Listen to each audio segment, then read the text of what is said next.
back to G-Rod Grills. My name is Gerardo and this is my channel. Today we're going to be making a spatchcock chicken with a little bit of a Mexican flair to it. This is a perfect meal for really any night of the week because it's so quick, it's so easy to make. But with 2020 being the way it is, you know, pandemic going on, I lost my car keys and we're probably not going to be able to celebrate like we're used to with all of our families. This is a great replacement for that big holiday feast that you would normally have, but in a smaller scale. If you haven't already, please consider subscribing and ring that bell so you don't miss out on any content. Are you ready? Let's get cooking. All right, so the first thing we're gonna do is we're gonna make our marinade or our seasoning for this chicken. And we're gonna make this before we spatchcock the chicken and before we get our grill ready so that the flavors all have time to mingle together. What you're gonna need is about a quarter cup of olive oil. We're gonna add a couple of tablespoons of lemon juice, 3 or 4 cloves of minced garlic, and this is really your preference. I like a lot of garlic, so I'm going to do a whole bunch. Then we're going to use some salt,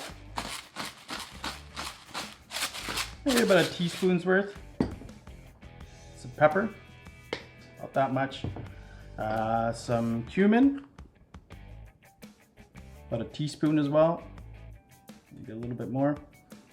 I'm gonna add a little bit of Ancho chili powder. This is gonna have a little bit of heat. You can remove it if you want, but if you can find it, use it.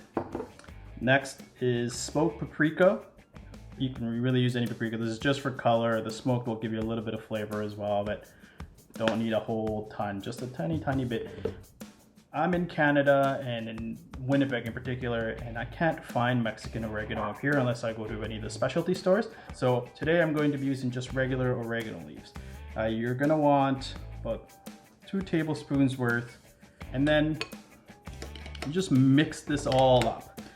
You wanna mix it until you get this kind of pasty consistency. And that's gonna go great because you're gonna put this all over the skin, underneath the skin, and season the top and bottom of that chicken. Gonna set that aside and let it mingle, and then we're going to spatchcock the chicken. All right, so here we are, and now we're gonna spatchcock this chicken. Now the process for spatchcocking is super easy. We're gonna just kind of follow this. You can see where the tail is here. We're gonna follow it along. You can feel with your fingers kind of where the spine goes along, or you're just gonna cut along that line there. So just be careful, don't cut yourself.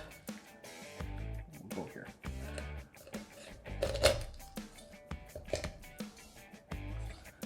Once you've got it kind of started, you can see, hopefully you can see in the video here, how to cut through. And this cleaver makes it pretty easy to cut all the way through there. So now we've got that side done. I'm just gonna do the other. Now this did it just because my knife went further down, but I don't know if you can see in this here, the bone that kind of attaches this like this. I cut it with my knife as I was kind of splitting that. So you wanna kind of give that a little bit of a slice so that it actually sits fully flat. And the reason why you want to split that is so that when your chicken lays down, we're going to be doing this on a Pitboss 440 pellet smoker. So what I mean is when this is sitting on the grates, it's sitting nice and flat. It's not up like this, if that bone was still attached. It's now flat. The back of the breasts are directly on the grate, and it'll give you for maximum surface area for the heat and the smoke to kind of get through. So that's it for spatchcocking. It's super easy. Like I said, a sharp knife will do it. Kitchen shears are best if you've got yourself a good pair. And yeah, now we're going to season this. We're going to start on the back side here, and the first thing I'm going to do is I'm going to put a little bit of salt and pepper on this, and this is just salt and pepper 50-50 mix by volume. I just keep it in a shaker. Makes it easy for me to shake. Next, what I'm going to do is that kind of mixture that we made, which is like a little bit of a paste. I'm gonna rub this, take some and just kind of rub it all over. That's it for that. And on the outside here, make sure you rub her all down there, because you need to get it everywhere.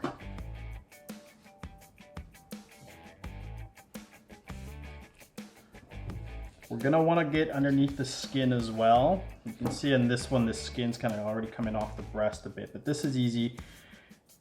Take your finger, if you've got gloves on, you can just work your fingers underneath the breast. Try not to rip the skin, because you want that on. Take some of this goodness and shove it in there. And that is all we're gonna do for seasoning. Now this is going to sit in the fridge for a good half an hour just to let it marinate a little bit. The other thing I'm going to do, and I'll do this right now, is I'm gonna put 2 pads of butter just underneath the skin here on top of each breast. You don't need a whole lot. I mean, it's butter, so it's gonna be delicious.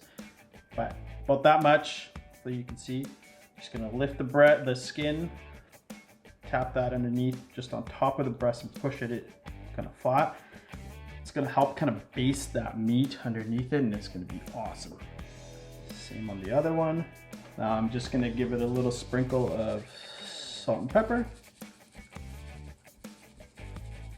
The salt's also gonna help dry out the skin. There you have it, spatchcock chicken. Next, we'll see you out on the pit boss and we'll get her cooking. Okay, so here we are.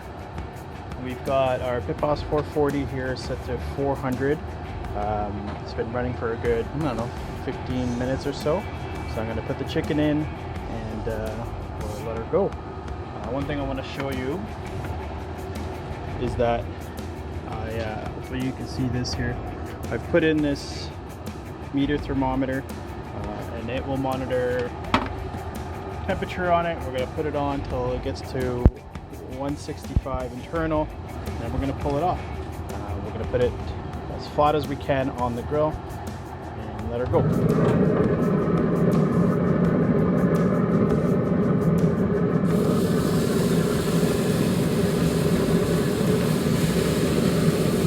This should take about an hour, hour 15 or so, but I'll give it a spin about halfway through just to make sure it gets cooked evenly on both sides here, because there are a couple hot zones in this. We'll make sure it gets done properly.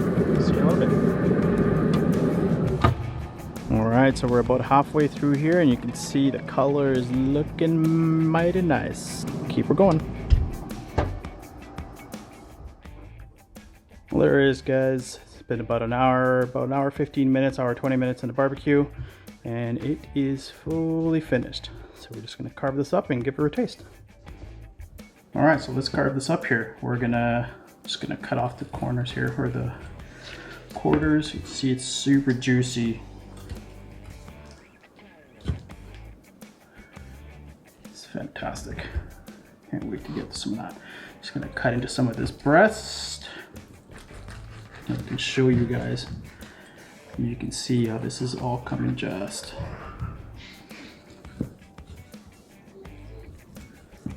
A little bit of smoke. Well, there it is, guys. All finished up. It is fantastic. I'm gonna go ahead and eat some more of this. It's awesome. Give it a shot. It only takes about an hour and a bit to do. Maybe call it 2 hours, start to finish, if you count all your prep. Definitely worth it.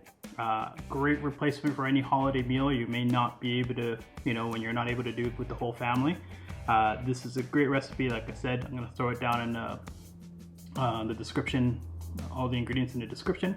If you like what you saw today, make sure you hit that subscribe button and ring that bell so you don't miss out on any content. And until next time, we'll catch you on G-Rod Grills.